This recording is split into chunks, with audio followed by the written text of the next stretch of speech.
Hello बच्चों, स्वागत है आप सभी का आपके अपने YouTube चैनल कैम गुरु अकेडमी में। तो पिछली क्लास में अपने बात की थी जो क्ले क्लोइड्स होते हैं या सिलिकेट क्लोइड्स होते हैं उनके बारे में। तो आज अपना जो टॉपिक है वो टॉपिक है सिलिकेट क्ले क्लोइड्स का comparison of silicate clay colloids और you can say simply clay colloids, silicate clay colloids. इसमें कई सारे एस्पेक्ट्स आएंगे, लेकिन उससे पहले आप एक बात ध्यान रखना कि जो सरफेस एरिया होता है, surface area is inversely proportional to size. Inversely proportional to size, ये इंपॉर्टेंट बात है, ध्यान रखना कि सरफेस एरिया जो होता है वो पार्टिकल साइज के इनवर्सली प्रोपोर्शनल होता है। कहने का मतलब जिसका पार्टिकल साइज छोटा होगा उसका सरफेस एरिया ज्यादा, और जिसका पार्टिकल साइज बड़ा होगा उसका सरफेस एरिया कम। इसको आप ऐसे समझ सकते हो कि आपके पास 1 kg जो है वो आयरन है। 1 kg आयरन से आपने तो एक बार तो एक बॉल बनाई, और दूसरी बार आपने क्या किया कि 1 kg आयरन से 100 बॉल्स बना ली छोटी छोटी। तो जो 100 बॉल्स बनाओगे ना उसका सरफेस एरिया क्या होगा, ज्यादा होगा। तो ये इसका क्या बेसिक सा कॉन्सेप्ट है।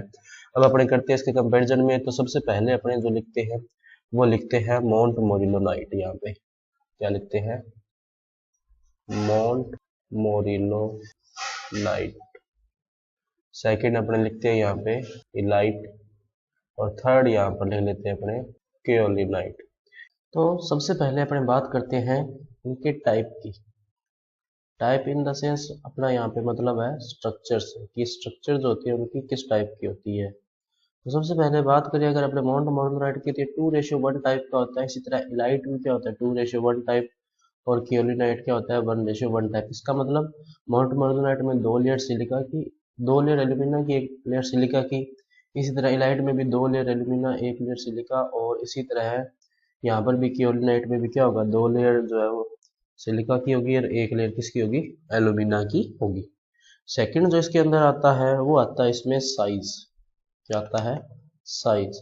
देखते हैं अभी साइज क्या होता है इसका।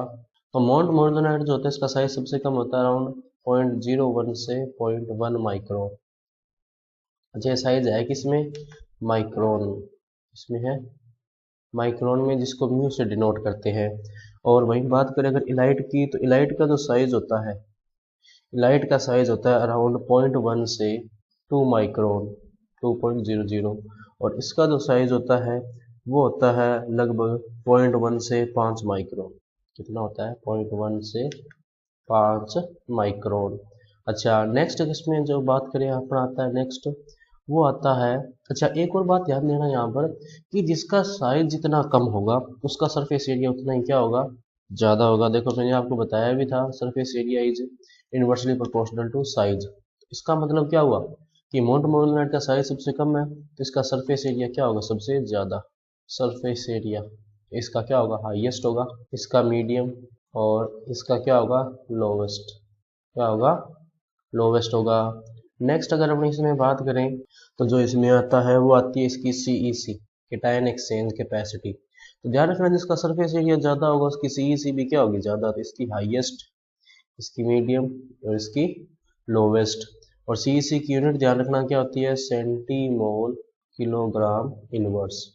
अच्छा, CEC के बाद में अगला जो इसमें आता है वो आता है कैटायन एक्सचेंज कैपेसिटी। के बाद में आती है एनायन एक्सचेंज कैपेसिटी, वो थोड़ी इनसे क्या होती है, अपोजिट होती है। उसके बाद में इसमें जो आता है वो आता है इंटर सरफेस एरिया या इंटरनल सरफेस एरिया।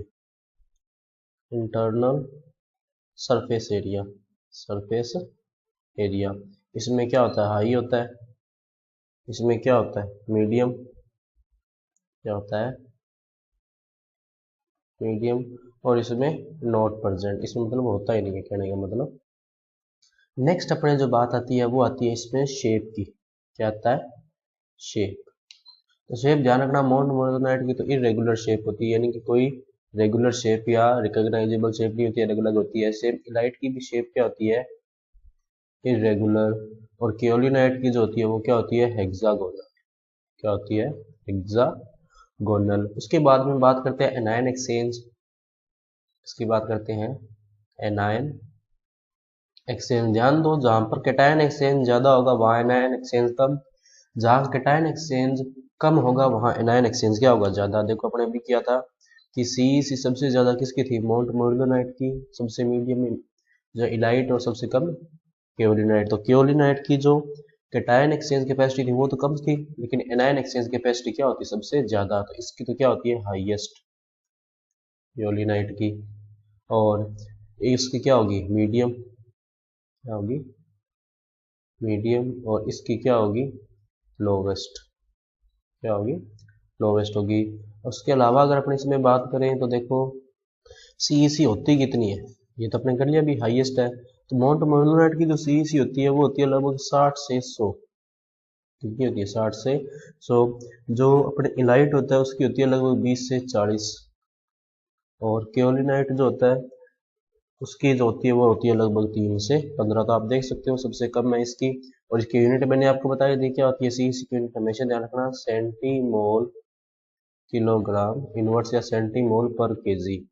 अच्छा, उसके अलावा अगर इसमें कुछ एक बात देखें तो और आती है एक दो बातें, देखो क्या, तो बाइंडिंग पार्टिकल की आप बात कर सकते हो, क्या आती है बाइंडिंग पार्टिकल्स। तो माउंट मोलिनाइट में बाइंडिंग पार्टिकल्स क्या थे, ऑक्सीजन थे। इलाइट में कौन सा था, इसमें भी क्या था ऑक्सीजन, लेकिन केओलिनाइट में 2 थे। कौन कौन से, देखो एक तो अपने हो गया इसमें OH, और दूसरा कौन सा था ऑक्सीजन। तो ये इनके हो गए डिफरेंस। अब अपने करते हैं इंपॉर्टेंस ऑफ क्ले मिनरल्स, क्या आता है अपने importance of clay mineral, clay mineral. तो देखो भाई सबसे पहली जो इसकी इंपॉर्टेंस आती है वो क्या आती है, सबसे पहली जो इसकी इंपॉर्टेंस आती है वो आती है सॉइल की फर्टिलिटी पर। किसकी आती है, सॉइल फर्टिलिटी पर। तो ध्यान रखना सॉइल की फर्टिलिटी क्या होती है, इससे इंक्रीज होती है। जैसे जैसे क्ले मिनरल की क्वांटिटी बढ़ेगी वैसे वैसे सॉइल की फर्टिलिटी भी इंक्रीज होगी। सेकंड जो इसके अंदर आता है वो देखो कौन सा आता है, वो आती है वाटर होल्डिंग कैपेसिटी। क्या आती है, वाटर होल्डिंग कैपेसिटी। तो ध्यान रखना सॉइल की वाटर होल्डिंग कैपेसिटी भी क्या होती है, क्ले मिनरल के कारण इंक्रीज होती है। थर्ड अगर अपने इसमें बात करें तो तीसरा जो इसमें आता है वो देखो कौन सा आता है, वो आती है CEC कैटायन एक्सचेंज कैपेसिटी। तो कैटायन एक्सचेंज कैपेसिटी भी क्या होती है, इंक्रीज होती है, कैटायन एक्सचेंज कैपेसिटी भी इंक्रीज होती है। नेक्स्ट अगर अपने इसमें बात करें तो वो आता है इसके अंदर न्यूट्रिएंट एब्जॉर्प्शन, न्यूट्रिएंट एब्जॉर्प्शन। ध्यान रखना न्यूट्रिएंट एब्जॉर्प्शन भी क्या होगा, हाई होगा, किसके कारण, क्ले मिनरल के कारण, क्योंकि इनके ऊपर चार्ज क्या होता है नेगेटिव होता है, इसलिए न्यूट्रिएंट्स को इजीली एब्जॉर्ब कर लेते हैं ना। इसके अलावा इसमें जो आएगा वो आएगा storage of nutrient, nutrient storage, nutrient storage. तो ध्यान रखना न्यूट्रिएंट स्टोरेज भी क्या करेगा, ये इंक्रीज करेगा, क्योंकि क्या कर पहले तो इनको न्यूट्रिएंट्स को एब्जॉर्ब करेगा और एब्जॉर्ब करके अपने ऊपर ही जो है वो स्टोर कर लेता है, तो जैसे जैसे रिक्वायरमेंट होती है आगे रिलीज करता जाता है। और लास्ट इसमें अपने जो कह सकते हैं वो आता है बाइंडिंग इफेक्ट। क्या आता है, बाइंडिंग इफेक्ट। बाइंडिंग इफेक्ट का यहाँ पे मतलब है कि ये क्या कहता है, सोयल के जो स्मॉल पार्टिकल्स है या पाउडर की फॉर्म में जो सोयल होती है उसको ग्रेनुलर सोयल में कन्वर्ट कर देता है।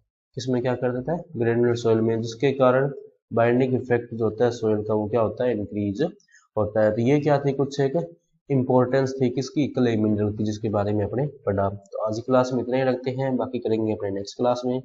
अगर आपको इससे रिलेटेड कोई डाउट हो, कोई सजेशन हो, तो आप हमें कमेंट सेक्शन में बता सकते हैं। और आपको इसकी PDF डाउनलोड करनी है जो ये वाली है, तो आप हमारे टेलीग्राम चैनल से डाउनलोड कर सकते हैं, जिसका लिंक आपको नीचे डिस्क्रिप्शन में मिल जाएगा। तो मिलते हैं अगली क्लास में, तब तक के लिए पढ़ते रहिए। नमस्ते।